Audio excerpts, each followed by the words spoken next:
Alright, so today we are switching it up. This is actually a modern deck.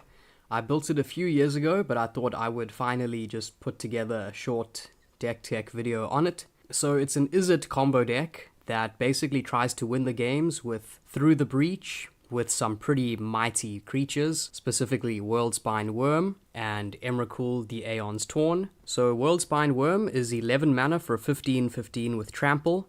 It says when Worldspine Wurm dies, create 3 5/5 green worm creature tokens with Trample. And then of course Emrakul is 15 mana for a 15/15, flying, protection from colored spells, and annihilates a 6. So Through the Breach is 5 mana for an instant. It says you may put a creature card from your hand onto the battlefield. That creature gains haste, sacrifice that creature at the beginning of the next end step. So we want to cast this, put either Worldspine Wurm or Emrakul down. So both of these should be enough to basically defeat your opponent from attacking once. I mean, Emrakul, it's 15 flying damage, and the Annihilator 6 is very hectic. Then Worldspine Wurm, it's 15 trample damage, and when it dies, because you sacrifice it with Through the Breach, you do get to keep your 3 5/5 worm tokens. Then, as our extra copies of Through the Breach, we have Ilharg the Raze Boar. It's 5 mana for a 6/6 with Trample, 3 generic, 2 red. It says whenever Ilharg attacks, you may put a creature card from your hand onto the battlefield, tapped and attacking. Return it to your hand at end of turn. And then when Ilharg dies or is exiled, you may put it into its owner's library, third from the top. So kind of hard to get rid of Ilharg. So this card is pretty decent.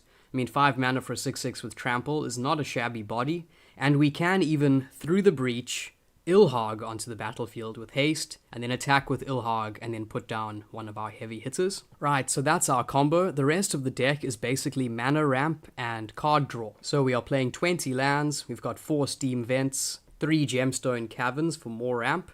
So Gemstone Caverns taps for 1 colorless, but it says if Gemstone Caverns is in your opening hand and you're not playing first, you may begin the game with it on the battlefield with a luck counter on it. And as long as it has a luck counter on it, it taps for mana of any color. Okay, for more mana, we're playing Shivan Reef, Spirebluff Canal, some basics, Zhalfirin Void. It taps for colorless, but when it enters the battlefield, you scry 1. Then Temple of Epiphany, it's a dual land also with scry. And then we have Boseiju, who shelters all, legendary land, enters the battlefield tapped. It says tap, pay 2 life, add 1 colorless to your mana pool. If that mana is spent on an instant or sorcery spell, that spell can't be countered.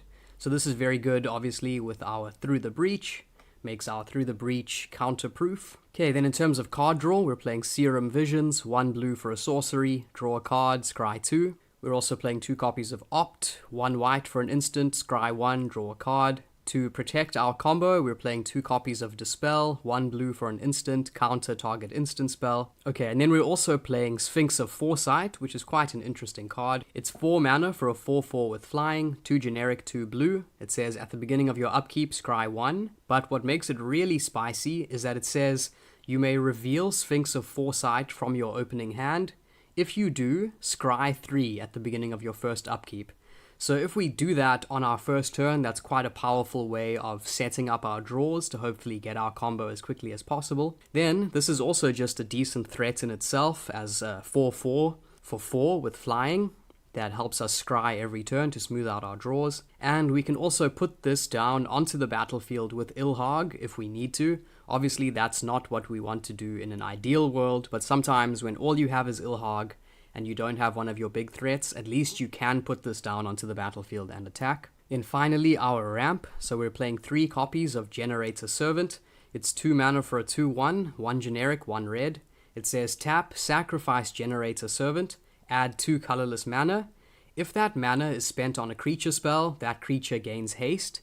So obviously this is very good with Ilharg. So we can use the Generator Servant's mana to cast Ilharg with haste, then attack that turn and hopefully put down one of our threats. For more ramp, we are playing 4 copies of Simian Spirit Guide. It's 3 mana for a 2/2. It says exile Simian Spirit Guide from your hand, add 1 red mana. Then we're playing 3 copies of Pentad Prism.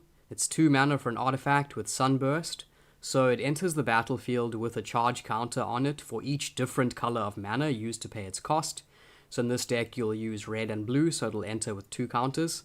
and it says remove a counter, add 1 mana of any color. Then finally, Vessel of Volatility, 2 mana for an enchantment, 1 generic, 1 red.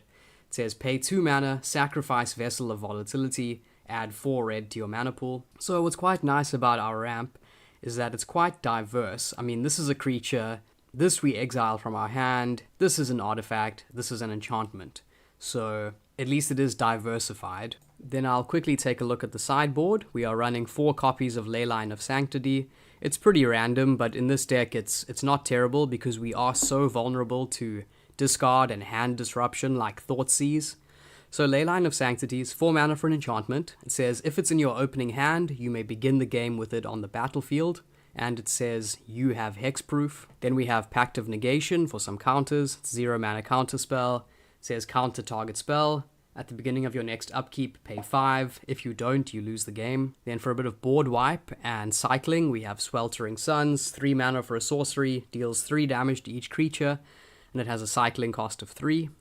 Then we're also playing Lightning Bolt. For some graveyard hate, we are playing 2 copies of Tormod's Crypt, 0 mana for an artifact, with tap, sacrifice Tormod's Crypt, exile all cards from target player's graveyard. And then we have Echoing Truth, 2 mana for an instant, return target non-land permanent and all other permanents with the same name as that permanent to their owner's hand.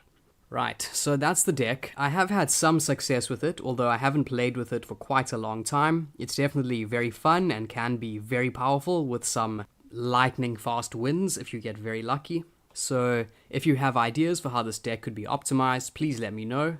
If you take it for a spin, let me know how it goes in the current meta. As always, thanks for watching, and I will see you in the next video.